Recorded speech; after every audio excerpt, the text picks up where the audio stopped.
So today seemed like a good time to do this Q&A response. So I thought instead of sitting in front of the camera, I'd get out and ride. Makes it a little bit easier for me and a bit more entertaining for you. So the first question is from Dog MTB, who asks, how has the riding scene changed from 2009 to 2020? I used to ride a hardtail, now I'm on a full suspension. A completely different style of riding. The trails I used to ride would be mainly Dimmonsdale, Parkhall, and Edale and Buxton, like the Peak Districts. Whereas these days, due to the YouTube channel, I'm going further afield and meeting new people. These are things I never used to do. So yeah, I think that's the main change really, is the fact that I'm seeing and visiting new places. So Johnny Bear 84 asked if money was no object, what bike would I have? So I have already answered this question in another video. Yeah, I'm not sure if I've uploaded that at this point already or not, but either way I'll show you that clip. Yeah, so I've had this orange for now about 2 years. I've been really happy with it, to be honest. I love everything about it, but I think if I was to get another bike, I really would like the orange Stage 6. That would be my ideal bike. JD Rides asks, so who is my main inspiration for mountain biking? The channel I watched that got me back into mountain biking is 100% BKXC. And the other channel that's inspired me is probably Mick Trail Rider. When he started filming on the chin cam, that's pretty much where I got that idea from. So the fact that I'm filming on the chin, all that has been inspired by Mick Trail Rider. Back in 2009 is a bit of a different story though, because obviously I wasn't following other YouTube channels back then, and I would say my main inspiration then would have been Steve Pete. I'm going back earlier than 2009 here now, when I first found out about it, more like 2003, 2004. But I think he was 3 times world downhill champion. I used to buy Royal Racing clothing. That was pretty much where all my orange fascination came from as well.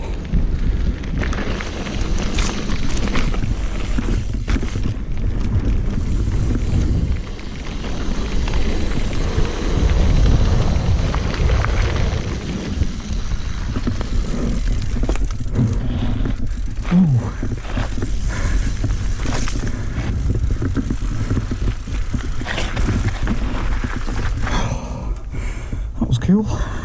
So yeah, the first inspiration was Steve Pete back in 2003-ish.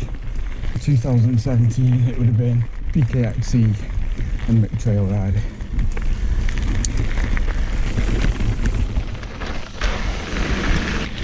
So there was 2 questions by Jason Thomas. So the first question was, which is my scariest, most enjoyable and least enjoyable ride? Well, that's a difficult one, that.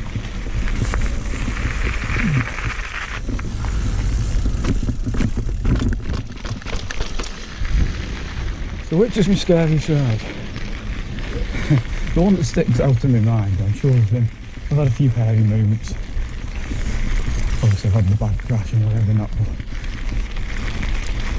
in terms of an actual scary ride where things have phased me, I'd have to say the Mac Forest, the downhill one that I did with Carl.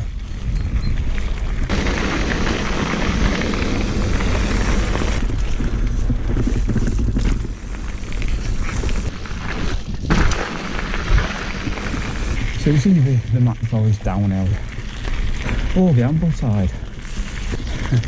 which is probably why you asked me that question.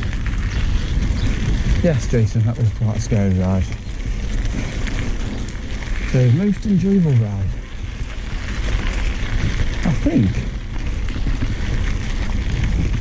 it's one of the Peak District ones.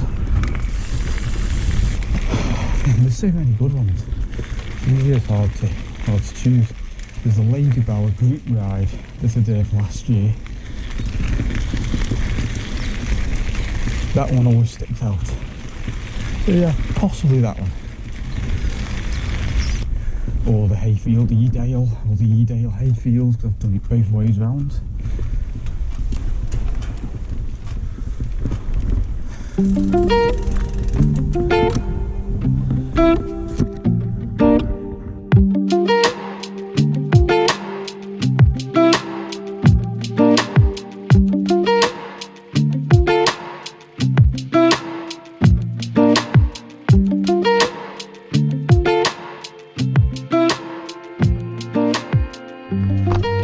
Yeah, so if I had to pick one, it would be the Lady Bower 2019 ride.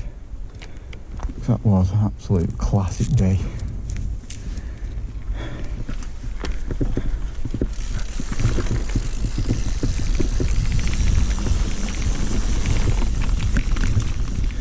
As for least enjoyable, I've had some pretty grim days out on the bike, but I've never classed them as unenjoyable.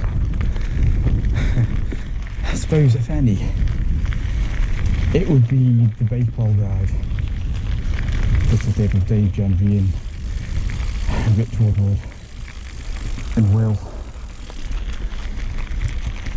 And it wasn't that it was that bad a ride, it just totally sort of underwhelmed me, really. I think we all expected so much more. So yeah, I think the least enjoyable ride was probably the Bakewell. Although the video itself came out better, in my opinion, than how I remembered it. So by all means, go and watch the Bakewell video, because it's a much better video than it was a ride.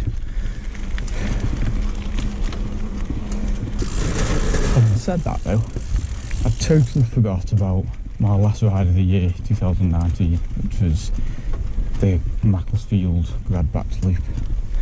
I think I did about a mile before my hub went and my rear wheel. So if you can class that as a ride, then obviously it would be that one, but it's not really a ride, is it?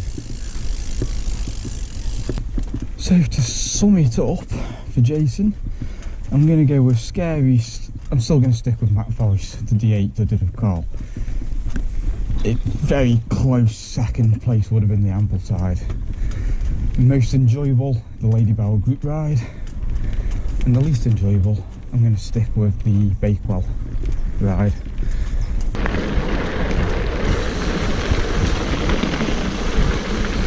So the next question is from the Muddy Cyclist, and his question is, how long do I spend editing each video? Probably too long, if I'm honest. I'll upload my footage to my computer from the camera,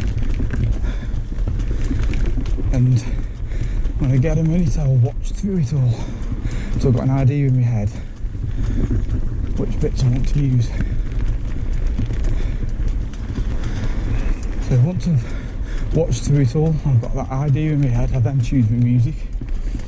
Always choose the music first.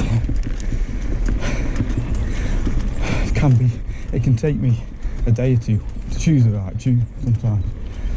Once I've got the music sorted, I load all the clips and the music track into my editing software, and it's my intro that takes the longest time. The biggest part is the music choice. It has to fit the clips.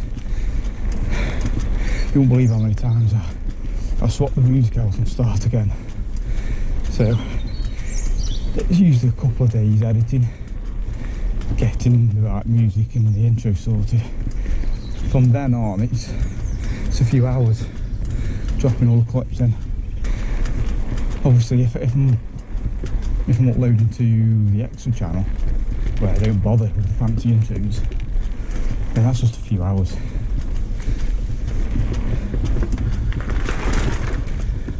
So Toby Dog MTB asks, how did I feel when I received my first troll?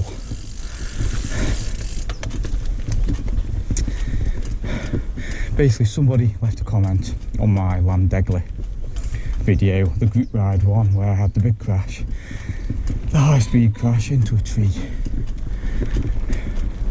and his comment was something along the lines of, you can't ride for shit, basically. No wonder you crashed, kind of thing. Yes, I did take it to heart.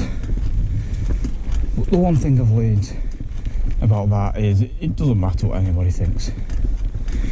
The whole point of going out for a ride, the whole point of mountain biking to me is being able to get out on your bike, enjoying the countryside. Not everybody's at the same level. Jumps, that kind of thing, I'm not very experienced with. That's progression though, isn't it? You know, the more you get out, the more you push your limits, the better you get at these things. So never have I tried to say that I'm an awesome rider. When somebody says I am, then I take it as a compliment, which is pretty much what happened. As Will said, it's an unusual crash for me because I'm such an experienced rider. That was pretty much all he said, which sparked the outburst. In the end of the day, it's just a troll. Ooh, I might get attacked by a swan.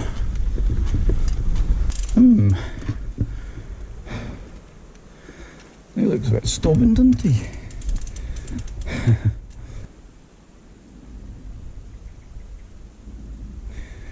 You're not moving, are you, anyway?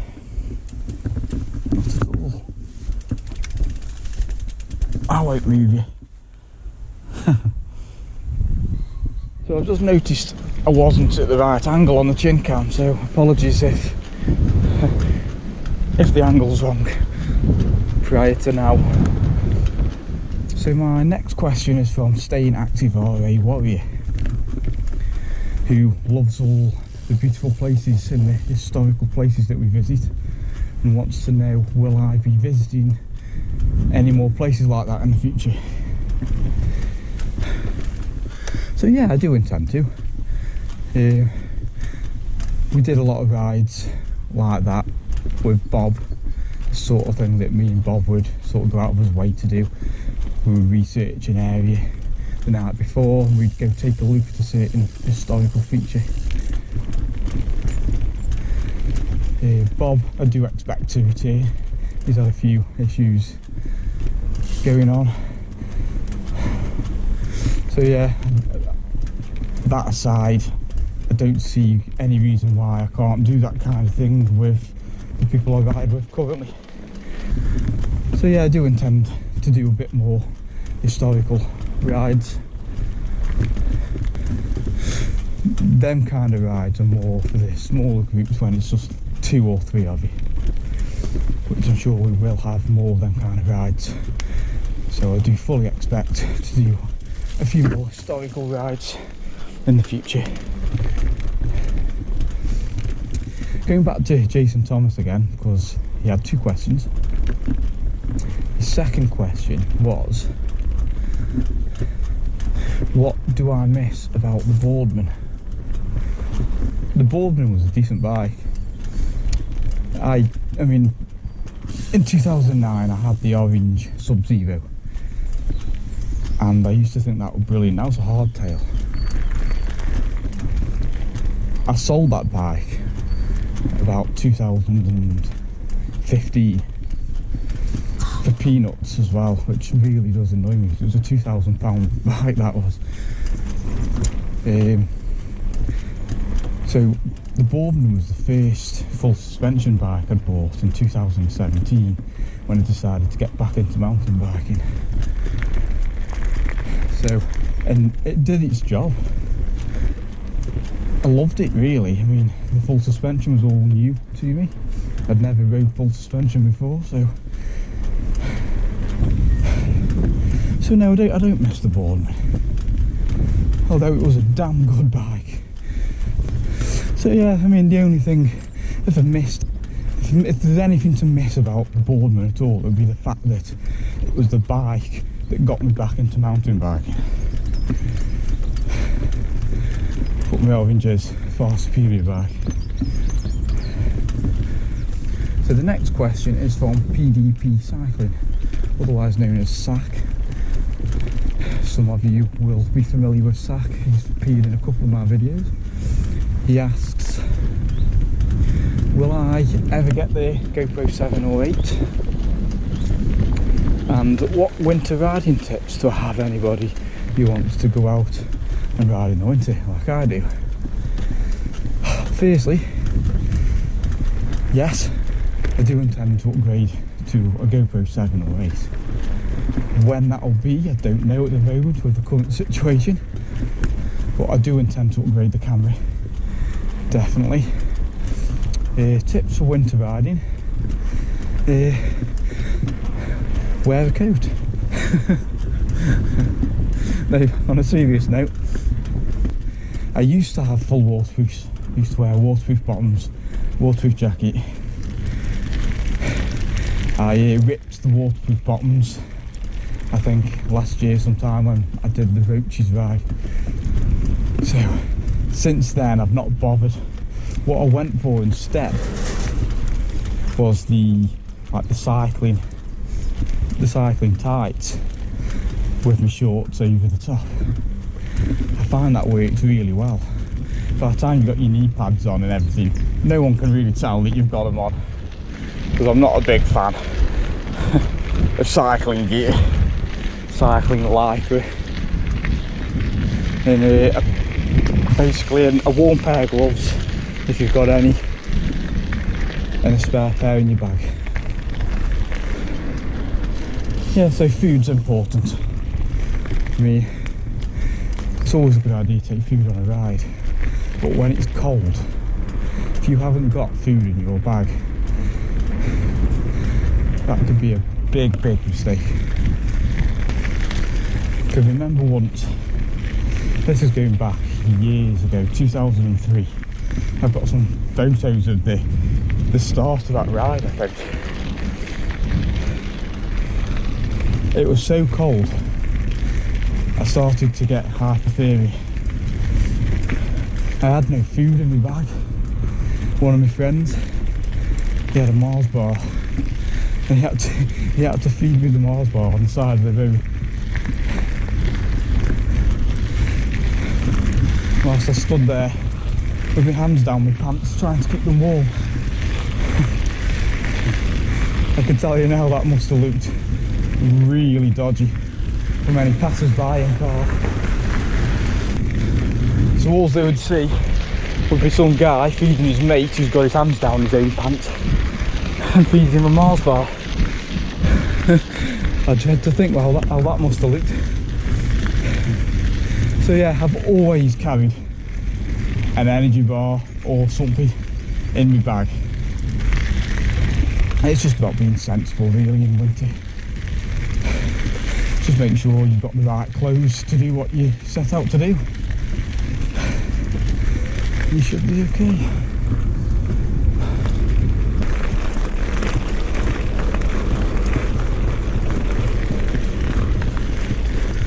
So before I get to the last question, I'm just going to mention a couple of half questions. One of them is from a guy called Lopon. Hope I've pronounced that right. He suggested a bike check. There is a bike check from the Orange 4 on the channel already, although it was a cinematic version, but I shall leave a link to that so you can check out the Orange 4. It's unlikely that I'll do another one unless something drastically changes on the bike that justifies me doing one. I dare say my next bike check video will be next time I get a new bike. And secondly, dizzy bike ride. When will you get your sticker?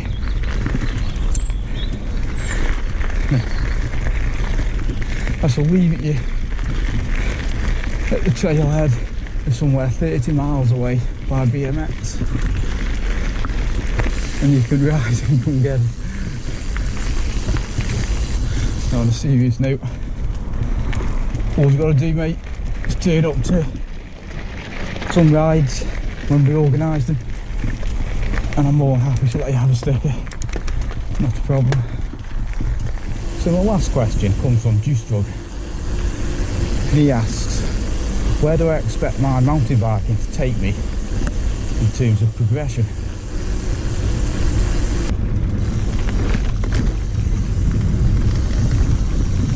So yeah, I think really for me it's all about just getting out and enjoying myself. I think you naturally progress. The more you get out, the better you get. If there's one thing I'd like to improve on, it's probably with jumping. Jumping and fitness are probably the two things I'd like to improve in terms of progression. But having said that, I'm not bothered about hitting all the maddest jumps. I'm not bothered about gap jumps. It'd just be nice to be able to hit certain features rather than going around them within reason. So yeah, I'd like to brush up on my jumping a bit and try and get a little bit fitter. And I'd be happy at that, I think.